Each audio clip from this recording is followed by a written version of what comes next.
Aujourd'hui, il n'y a pas vraiment une piste cyclable qui amène tous les habitants de l'Agopole à Sète. Donc ce projet-là, il a l'objectif de ramener en fait la population de Ballaruc, Metz, etc. en direction de la gare de Sète. L'objectif, c'est le développement doux, des sites propres, etc. Et donc on reprend en fait le tracé de l'ancienne voie de chemin de fer pour réaliser la piste cyclable qui fait 3,50 m de large. Il y a déjà le Lido de Sète qui est un projet qui a été réalisé par Engie Europe aussi. Il y a une dizaine d'années et qui a exactement le même revêtement, c'est de l'enrobé miel. Et c'est un projet qui a beaucoup plu, qui plaît beaucoup aux riverains et à tous les usagers. Et l'idée en fait c'était de faire un rappel du Lido de Sète.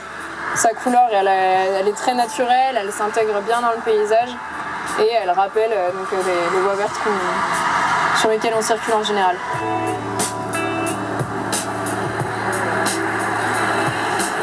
La SNCF avait fait le désinvestissement des rails et d'une partie des traverses. Et puis le site était resté à l'abandon. La première étape quand on prend possession du site, c'est le débroussaillage pour refaire le tracé de la voie de chemin de fer. Et puis ensuite, le désinvestissement du reste des installations SNCF. Une fois que tout ça est enlevé, on a le tracé complet et puis on va pouvoir attaquer la deuxième étape pour y mettre une couche de graves non traités en 0,20, issue globalement de la démolition d'usines Lafarge proche. On vient y mettre un géotextile, un feutre anticontaminant, sur lequel on va venir mettre en place une grave non traitée 0,20, qui est du béton concassé, avec une granulo particulière. Et on vient le compacter. Pour un bon compactage, on procède par arrosage et après par compactage. Et on vient faire après le réglage fin avec une niveleuse qui va nous permettre de nous mettre à la bonne altimétrie pour nous permettre après de laisser en réservation l'épaisseur de la couche de roulement ou du revêtement en finale qui est l'enrobé miel.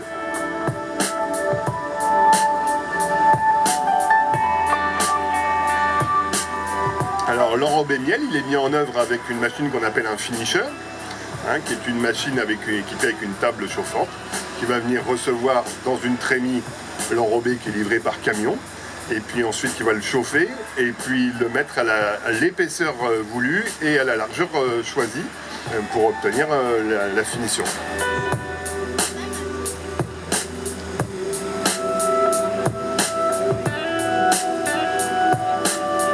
Ici, la particularité de l'aménagement, c'est que pour scinder la voie, il a été décidé de mettre en place des plots solaires de deux types, des plots avec des pas d'hommes et des plots avec des pattes de flamants roses. Une partie de ces plots, c'est-à-dire 1 sur 2, se déclenche à la tombée du jour et pendant quelques heures, et l'autre partie des plots se déclenche quelques heures avant le lever du jour. Alors sur les abords de la voie verte, il y a tout un aménagement paysager qui avait été décidé. On va retrouver différentes essences locales avec des végétaux de toute nature et surtout toute hauteur.